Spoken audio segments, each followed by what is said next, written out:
عصا اژدہا بن گیا۔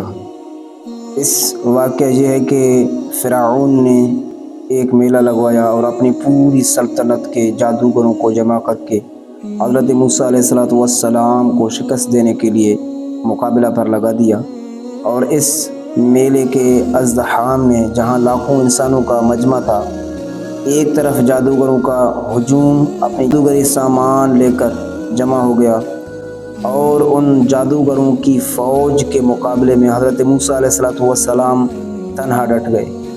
جادوگروں نے فرعون کی عزت کی قسم کھا کر اپنے جادو کی لاٹھیوں اور رسیوں کو پھینکا تو ایک دم وہ لاٹھیاں اور رسیاں سانپ بن کر پورے میدان میں ہر طرف پھکاریں مار کر دوڑنے لگے اور پورا مجمع خوف ادھر ادھر بھاگنے لگا، اور فرعون اس کے تمام جادوگر اس کرتب کو دکھا کر اپنی فتح کے گھمنڈ اور غرور کے نشے میں بدمست ہو گئے اور جوش شادمانی سے تالیاں بجا بجا کر اپنی مسرت کا اظہار کرنے لگے کہ اتنے میں ناگہاں حضرت موسیٰ علیہ السلام نے خدا کے حکم سے اپنی مقدس لاٹھی کو ان سانپوں کے ہجوم میں ڈال دیا تو یہ لاٹھی ایک بہت بڑا اور نہایت ہی ہیبت ناک اژدہا بن کر جادوگروں کے تمام سانپوں کو نگل گیا۔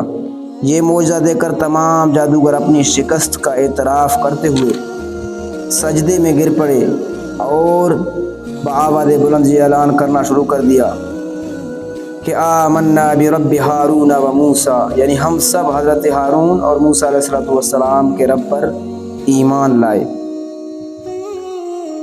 تو اس واقعہ قرآن پاک میں بیان ہوا، پارہ 12 سورۃ طٰہٰ۔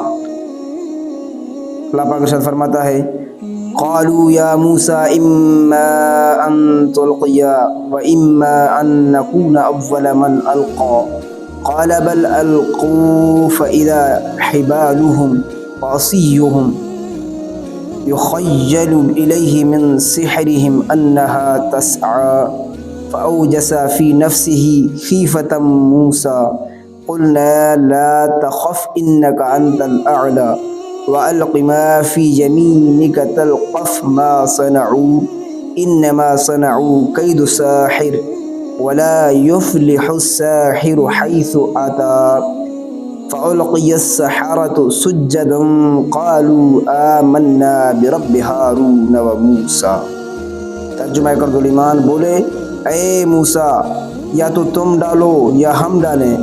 موسیٰ نے کہا بلکہ تمہیں ڈالو، تم ہی ڈالو۔ جبھی ان کی رسیاں اور لاٹیاں ان کے جادو کے زور سے ان کے خیال میں دوڑتی معلوم ہوئیں تو اپنے جی میں موسیٰ نے خوف پایا۔ ہم نے فرمایا کہ ڈر نہیں، بے شک تو ہی غالب ہے، اور ڈال تو دے جو تیرے دہنے ہاتھ میں ہے اور ان کی بناوٹوں کو نگل جائے گا۔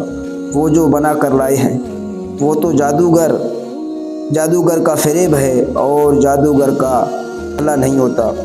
کہیں آوے تو سب جادوگر سجدے میں گرا لیے گئے، بولے ہم اس پر ایمان لائے جو ہارون اور موسیٰ کا رب ہے۔ سبحان اللہ۔